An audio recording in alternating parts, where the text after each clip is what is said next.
Hi guys, in this video we are going to be looking at arithmetic sequences.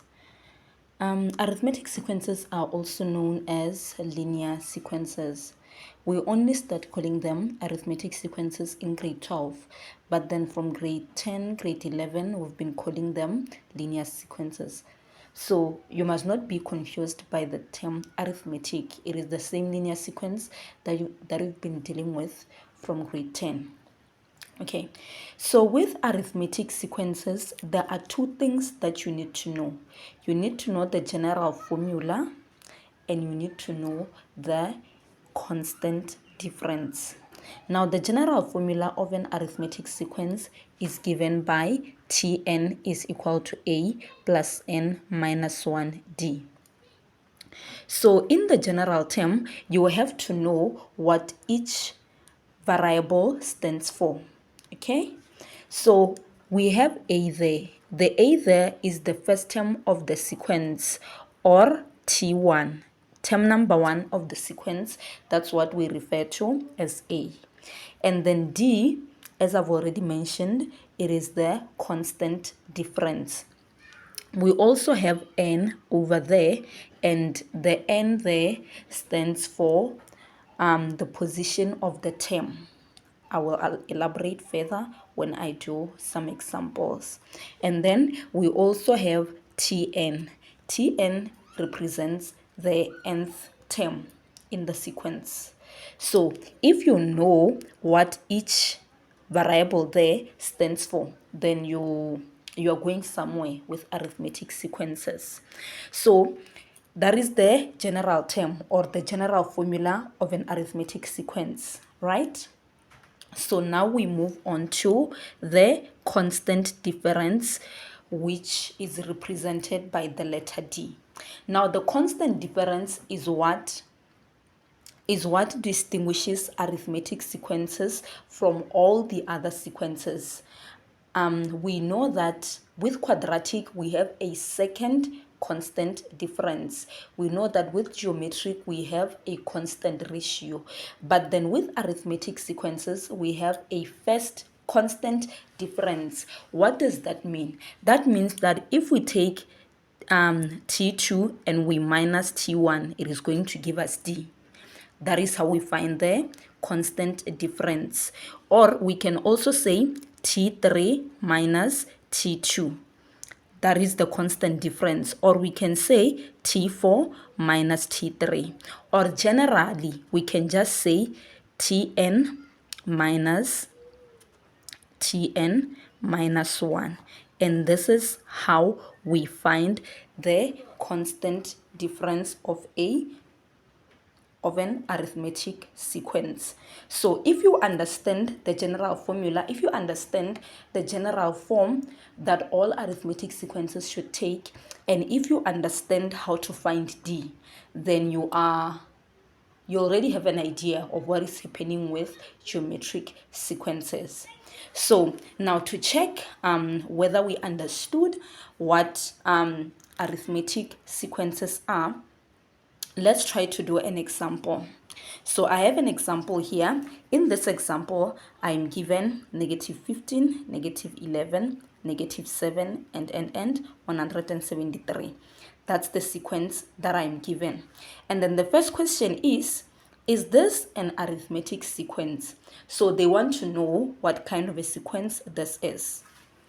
And the question is, how are you going to answer the question? The question is looking for a yes or no answer. But then this is mathematics, right? So you must always substantiate your answer. And you substantiate your answer how? By working it out. Okay? So let's try to do that. So on number 1, is this an arithmetic sequence? I have already mentioned earlier that what differentiates arithmetic sequences from all the other sequences is the fact that we have a constant first difference. So let's check if the first difference in this case is constant. So we're going to say T2 minus T1 is equal to our T2 is negative 11, and then our T1 is negative 15. And then when you punch that on your calculator, it is going to give you what? It is going to give you 4. That's T2 minus T1. Remember, D must be constant. So let's check if T3 minus T2 is going to give us the same answer. So we're going to say T3 minus T2 is equal to, our T3 is negative 7. So we're going to say negative 7 minus, what's our T2? Our T2 is negative 11. Negative 11. And then when you punch that on your calculator, it is going to also give you what? It is also going to give you a 4. Therefore, we can see that T2 minus T1 is equal to T3 minus T2. Since the first difference is constant, what does that imply? That implies that this is an arithmetic sequence. D is constant.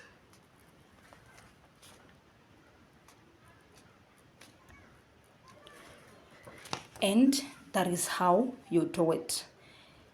What distinguishes an arithmetic sequence from the others is the fact that it has a constant first difference. So whenever you are asked to prove that a sequence is arithmetic, you must always prove that T2 minus T1 is equal to T3 minus T2.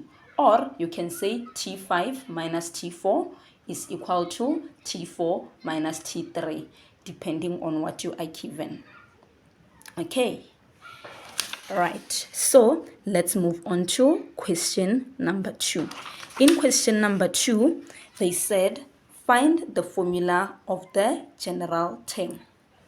Okay, we have already established that the general term for an arithmetic sequence is given by Tn is equal to a plus n minus 1 all multiplied by d.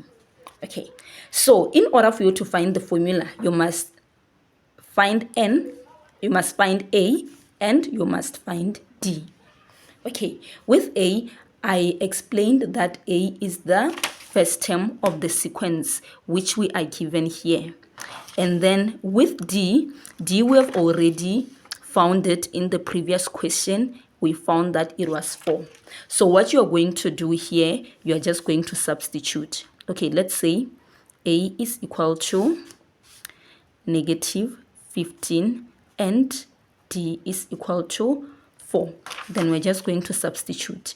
We're going to say Tn is equal to negative 15 plus n minus 1 all multiplied by d, which is 4. And then from here, what are we going to do? We're just going to remove this brackets and then rearrange and then simplify. So we're going to say negative 15 plus 4 multiplied by n, it is going to give us 4n. And then 4 multiplied by negative 1, it is going to give us negative 4. And then from there, we add like terms. Our like terms are negative 15 and negative 4. And then 4n remains as it is. So we're going to have 4n minus negative 15 minus 4. It is going to give us negative 19. Therefore, our Tn is 4n minus 19. And this right here is the general term of this sequence. It is the general formula of this sequence. And just like that, we have answered the question. So because we had A and we knew what A was, and because we had D and we knew what D was, we were able to determine the general formula of the sequence. We have answered the question. Okay, let's now try to answer question 3. Question 3 says, determine the number of terms in the sequence. determine the number of terms in the sequence. What are they looking for? The number of terms. The number of terms. That should be n, right? So we're going to say, okay, Tn is equal to 4n minus 19. We've already established that in the previous question number 2. So what are we looking for? We are looking for n. Then let's go back to the information that we are given. We are given a sequence here. We have first term, second term, third term, and then there are other terms there in the middle that we don't know. And then we are given the final term, which is 173. 173 is the last term of the sequence, right? So if we can find the position of 173, it means we have found the number of terms in the sequence. Okay, so what we need to do is to find the position of 173. And remember, I told you that in this general formula, n represents the position of the term. Okay, so for Tn, in this case, we're going to use 173. 173 is Tn, is our Tn. We don't know what n is, but we know what Tn is. Therefore, we're going to say 173 is equal to 4n minus 19. So we have an equation there, and we have one unknown. So we have to solve for that one unknown, which is n.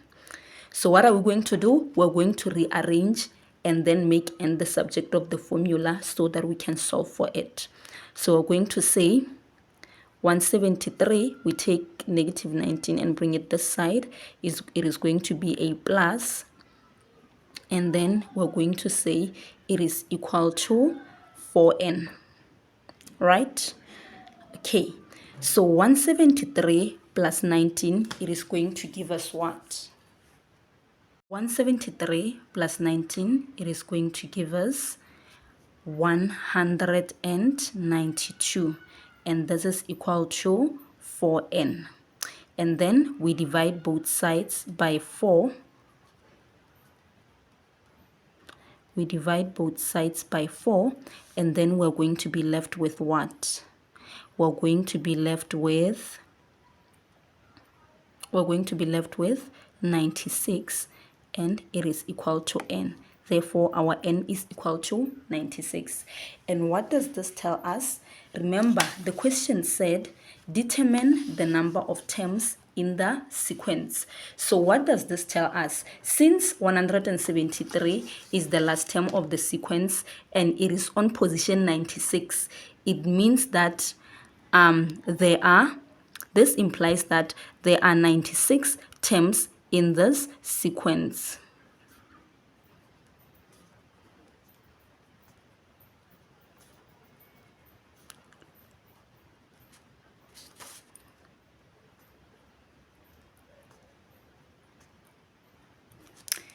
And just like that, you have answered the question. So, summary. If you know the general term of a geometric sequence, if you know what each variable stands for on the general term, if you know how to find the constant difference, then you are good. You are guaranteed to get a total in each and every arithmetic sequence question that you are gonna come across.